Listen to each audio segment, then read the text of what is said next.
Február 2006, Turín. Zimné olympijské hry. Pre fanúšikov slovenského hokeja to nemala byť len ďalšia olympiáda, bol to turnaj, do ktorého sme vstupovali ako majstri sveta. S menami, ktoré poznal celý hokejový svet, s ambíciami a s nádejou, že Slovensko konečne získa olympijskú medailu. Ale realita, tá býva v športe často krutejšia než sny. Na ZOH 2006 sme nešli ako outsideri, išli sme tam ako rešpektovaný tím. Slovensko patrilo medzi elitu svetového hokeja. A teraz si predstav tú zostavu. Miroslav Šatan, kapitán, líder, symbol Pavol Demitra, genialita Spoko Marian Hossa, rýchlosť... Tranen si vybral Mariana Hossu, Pavol Demitra, je to gól!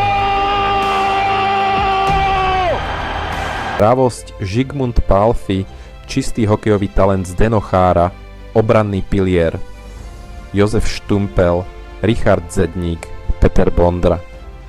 Papierovo. Jedna z najsilnejších zostav turnaja. Skupinová fáza nám dávala nádej. Tým pôsobil sebavedomo. Bolo cítiť, že hráči vedia, prečo do Turína prišli. Výhry, dobrý pohyb, skúsenosti z NHL aj reprezentácie. Fanúšikovia doma pred televíziami začali veriť. Toto by mohol byť náš turnaj. Ale olympijský hokej má jedno pravidlo. Stačí jeden zlý zápas. A ten zlý zápas prišiel v najhoršom možnom momente. Štvrťfinále proti Česku. Derby, ktoré nepozná favorita. Zápas, kde taktika ide bokom a rozhodujú detaily, nervy a hlavy. Slováci mali šance, mali puk, mali kvalitu. Ale neprišli góly. Česi trestali každé zaváhanie. My sme narážali na brankára, na vlastnú nervozitu, na neviditeľnú stenu. A keď zaznela siréna, Slovensko končilo. Bez medaily, bez semifinále, bez splneného sna. Ticho v šatni. Pohľady do zeme. Slzy. Pre niektorých hráčov to bola posledná olympiáda, pre fanúšikov ďalšia rana. Znova sme si kládli tú istú otázku, ako je možné, že tým s takouto kvalitou nedokáže uspieť na olympiáde. Ale hokej nie je len o menách, je o načasovaní, o psychike, o jednom odrazenom puku. Aj keď Turín 2006 nepriniesol medailu, priniesol posledné veľké momenty jednej generácie. Generácie, ktorá vybojovala prvé veľké úspechy Slovenska, naučila svet rešpektovať slovenský hokej.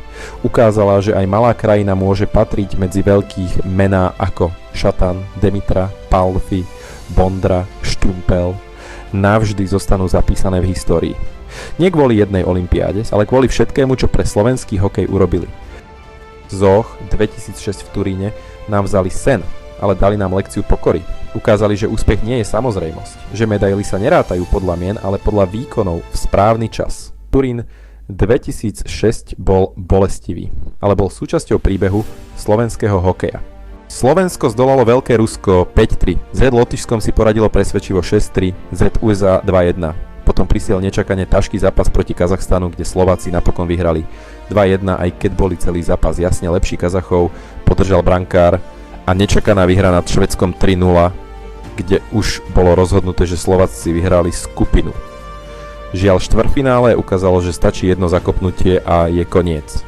A potom prišlo ticho. Nie je to ticho v hale, ale to ticho doma pred televíziami, keď vypneš obrazovku a len sedíš.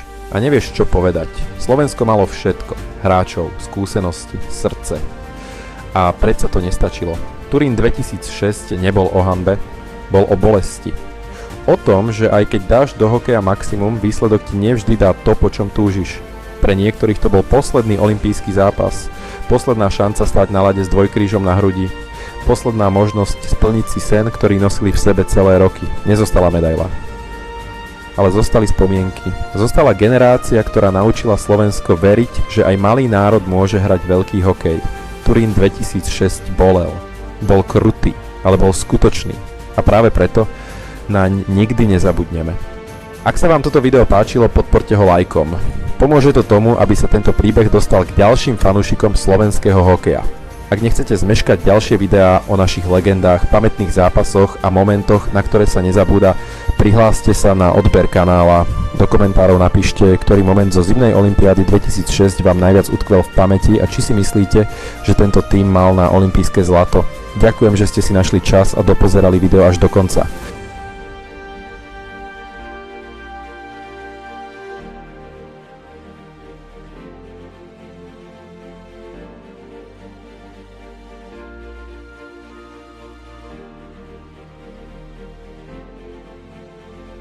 Hovorí stará pravda, Ľubo Višňovský a jeho náprah!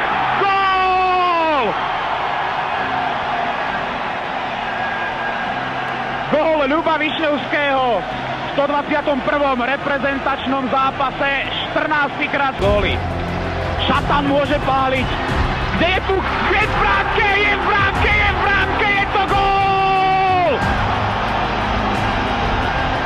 Druhá využitá pred touto situáciou. Marian Gáborík štartuje. Gól!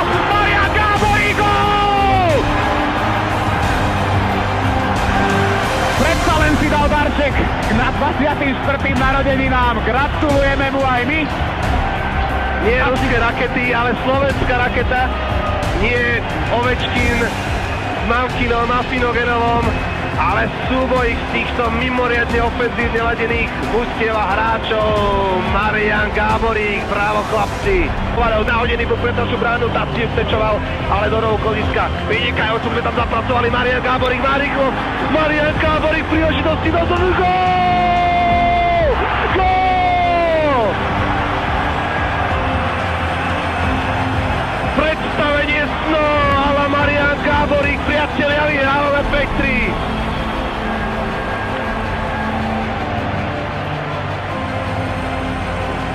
A okamžite môžem dať slovo Petrovi Šťastnému v týchto prekrásnych chvíľach. Nádherné momenty, naozaj nádherné. Ten prvý gól teraz ukazujú Mariana ešte raz zase z druhej strany hore, ktorý išiel z pravej strany dole 1 na 1. Obranca nemal šancu, keď ho výzve na modrej čare, Maroš ho obíde, ustúpil, perfektne prekvapil, vystrelil na 3-2, ale treba povedať tesne predtým 3-4 krásne šance vyriešil.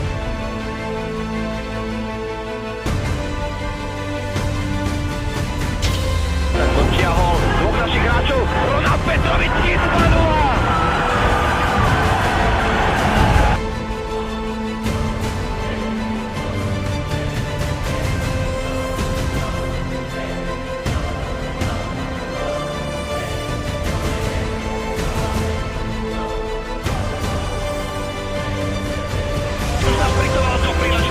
Ešte Marian Hosta a Irbe zázračne pred bránkovou čiarou.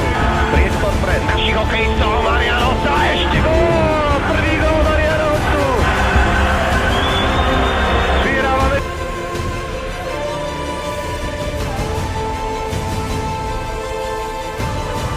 Zobral tu Marian Hosta, teraz tam má Mariana Gáboríka na opačnej strane. Marian Gáborík vrátil Hostovi 6-3. Nádhera! To bola fantastická akcia.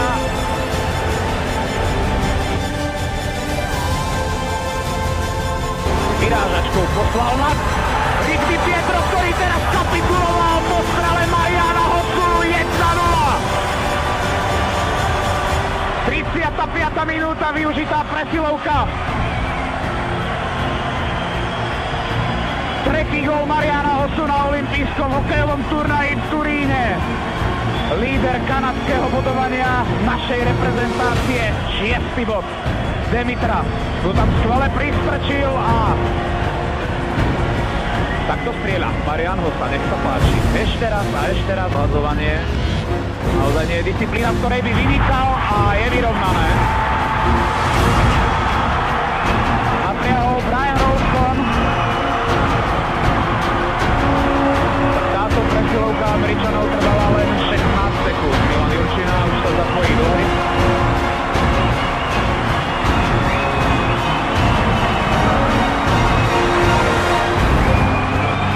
Tak sa pozrieme ešte raz na ten náprah.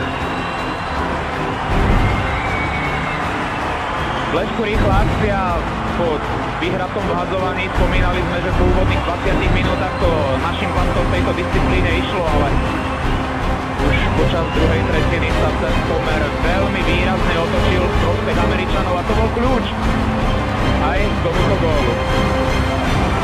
Hokejky Rolstona v 39. minúte.